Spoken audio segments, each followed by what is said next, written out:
Assalamualaikum warahmatullahi wabarakatuh. Ketemu lagi dengan saya, Joko Sutrisno AB. Kali ini kita akan membahas hakikat matematika.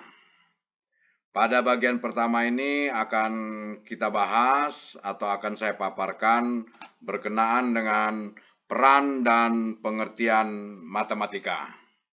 Jangan lupa subscribe, like, dan share.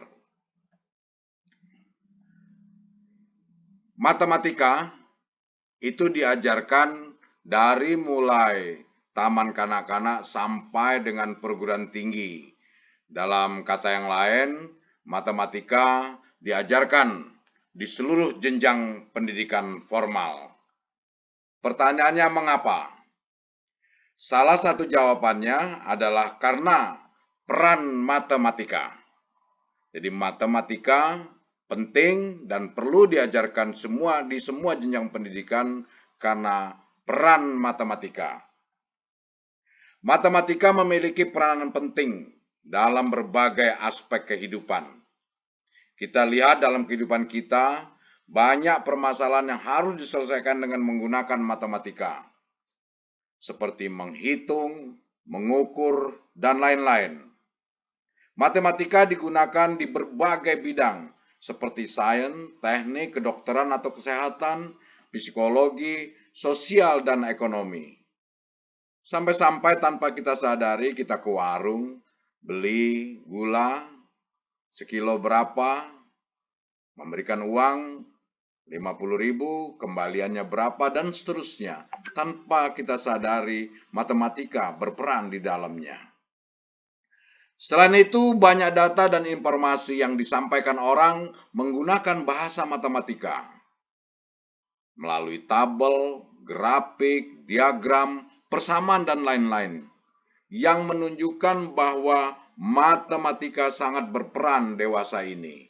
Dan matematika perannya semakin penting.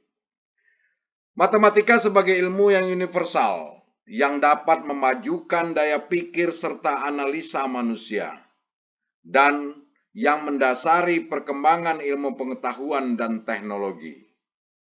Tanpa matematika, ilmu pengetahuan dan teknologi tidak akan berkembang. Banyak hal. Berkembangnya matematika, berkembang pula ilmu teknologi. Saat berkembang berkenaan dengan kalkulus, turunan fungsi maupun integral berkembang, teknologi yang berhubungan dengan kecepatan. Saat berkembang matematika berkenaan dengan numerisasi, analisis numerik, berkembang pula teknologi digital dan seterusnya. Oleh karenanya matematika sering dikatakan sebagai ratu dan pelayan ilmu pengetahuan. Sekali lagi, tanpa matematika, ilmu pengetahuan dan teknologi tidak berkembang. Itu tadi peran matematika yang membuat matematika perlu dan penting diajarkan di seluruh jenjang pendidikan. Sekarang kita perhatikan lagi pentingnya matematika, kita lihat dari pengertian. Yang pertama kita lihat dari asal-usul katanya. Kata matematika berasal dari matematika, merupakan bahasa Latin yang mulanya diambil dari bahasa Yunani yaitu kata mathematike yang berarti mempelajari. Jadi kalau dilihat dari asal-usul katanya yaitu bahasa Yunani yang kita gunakan di dalam bahasa Latin yang dalam bahasa Indonesia matematika berarti mempelajari. Matematika dapat dilihat juga dari kata matema yang berarti pengetahuan atau ilmu, knowledge atau science. Matema yang berarti pengetahuan atau ilmu. Matematika sendiri yang berasal dari bahasa Yunani itu berhubungan pula dengan kata lainnya yang hampir sama yaitu matein atau matenain. Sekali lagi, matematika dari bahasa Yunani itu berhubungan dengan kata matein atau matenain yang berarti belajar atau berpikir. Dari kata matematika dapat kita ambil atau dapat kita artikan bahwa Matematika berarti ilmu pengetahuan yang didapat dengan berpikir atau bernalar. Tanpa berpikir, tanpa bernalar, kita akan sulit menguasai matematika karena matematika merupakan ilmu pengetahuan yang didapat melalui bernalar atau dengan berpikir. Kita perhatikan pengertian matematika menurut berbagai macam ahli.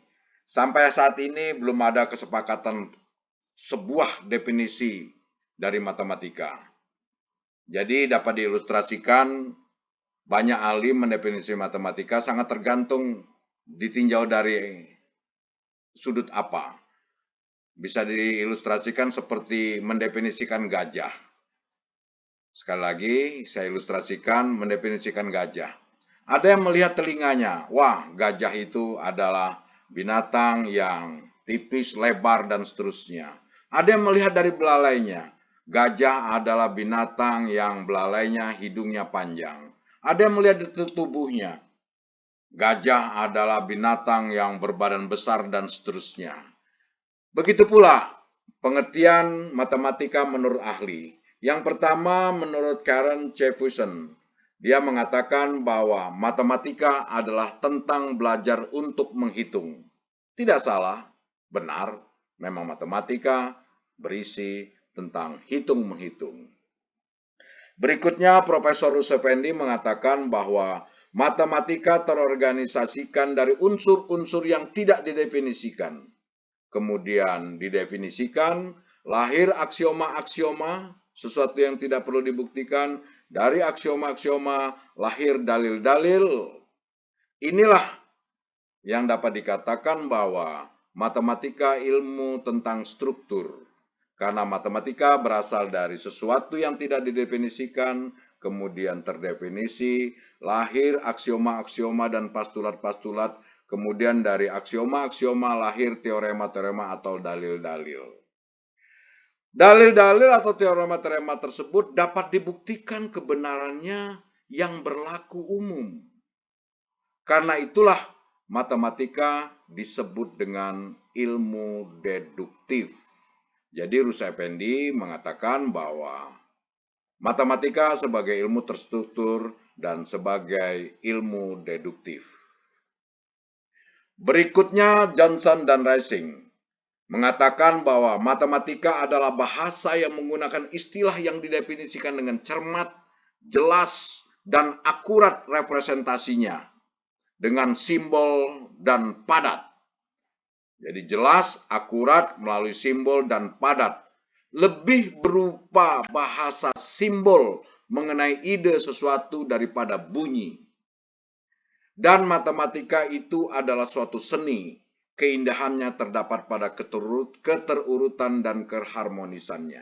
Jadi Johnson dan Rising dapat dikatakan mengatakan bahwa matematika bahasa simbol. Dan dia lebih ke simbol mengenai ide daripada bunyi. Jadi karena melalui simbol-simbol matematika berlaku umum, global. Sesuatu bisa diwakili dengan notasi-notasi tertentu. Terserah bunyinya apa, tapi orang memiliki kesepahaman dan kesepakatan tentang apa yang dimaksud itu melalui simbol yang representasinya jelas, akurat, dan padat. Selain itu, Scopus yang ditulis oleh Campbell mengatakan bahwa mathematics is objective fact, a study of reason and logic, a system of purity and beauty, free from societal influence, self-contained, and interconnected structures. Jadi Scopus mengatakan bahwa matematika adalah suatu fakta objektif. Studi tentang nalar dan logika, suatu sistem yang teliti, murni dan indah, bebas dari pengaruh masyarakat, berdiri sendiri dan struktur yang saling berhubungan. Kalau kita lihat tadi dari Rusefendi, bahwa matematika sebagai ilmu terstruktur, matematika dapat dibuktikan secara berlaku umum, maka dikatakan matematika secara deduktif, diperkuat pula oleh Scopus. Jadi bisa saja rus effendi, proper rus effendi memperkuat Scopus, ataupun Scopus memperkuat rus effendi.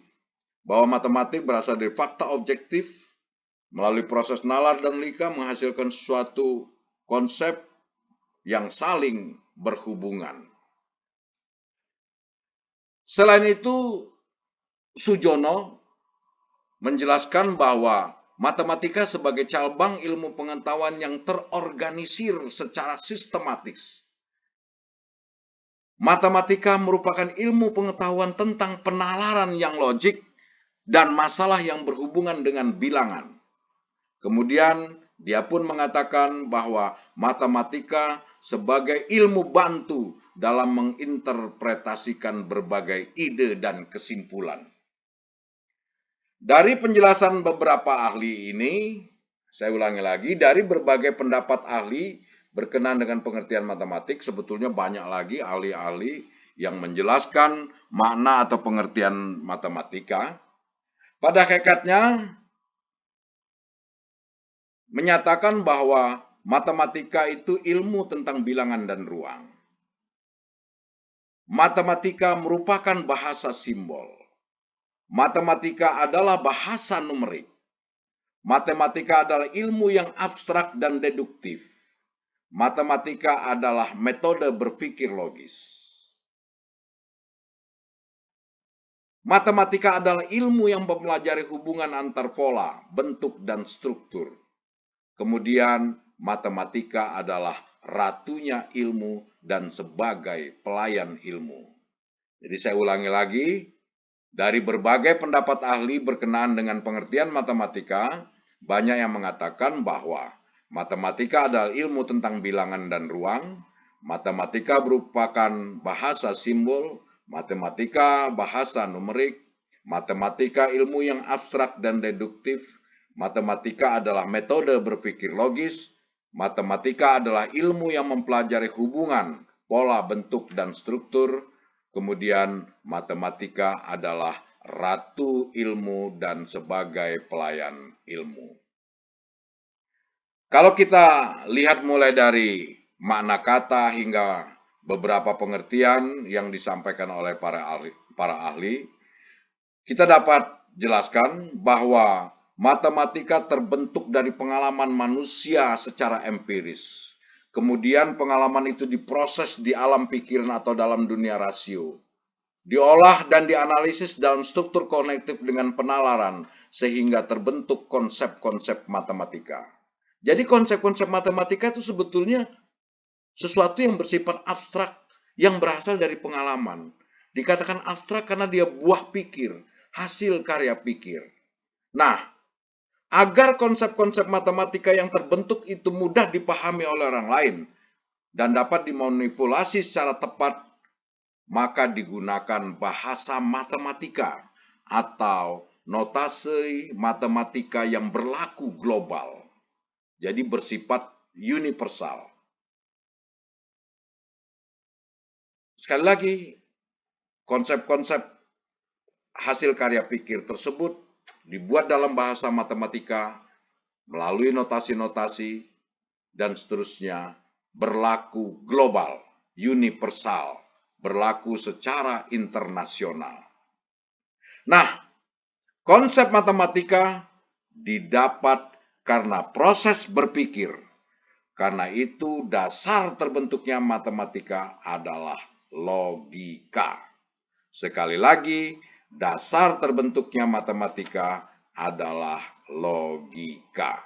Sangat tergantung kepada kemampuan bernalar. Oleh karenanya, dapat kita katakan bahwa matematika merupakan ilmu pengetahuan yang mempelajari struktur abstrak. Sekali lagi dikatakan struktur abstrak karena hasil nalar dan logika terhadap fakta-fakta objektif dan pola hubungan yang ada di dalamnya yang memiliki peranan penting dalam berbagai aspek kehidupan.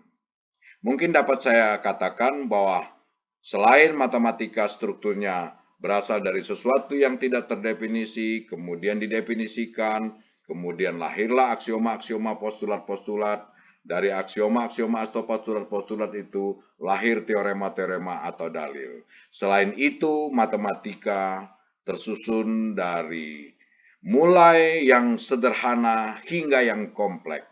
Mulai dari sesuatu yang mudah sampai dengan yang sulit. Ini berarti bahwa belajar matematika bukan hanya belajar tentang pemahaman terhadap konsep, struktur konsep, dan hubungan antar konsep, tetapi belajar matematika lebih kepada kreativitas pikiran yang memerlukan latihan keterampilan intelektual. Mungkin nanti pada video-video berikutnya kita bahas mengapa idealnya filosofi, belajar matematika adalah konstruktivisme, dan seterusnya. Oleh karena itu, pembelajaran matematika diharapkan bukan saja memahami dan menerapkan konsep matematika. Artinya, pembelajaran matematika bukan hanya sampai objek langsung matematika, konsep, prinsip, operasi, atau keterampilan, tetapi lebih mengembangkan kemampuan bernalar, memecahkan masalah, komunikasi, dan memiliki sikap positif terhadap matematika untuk kehidupan.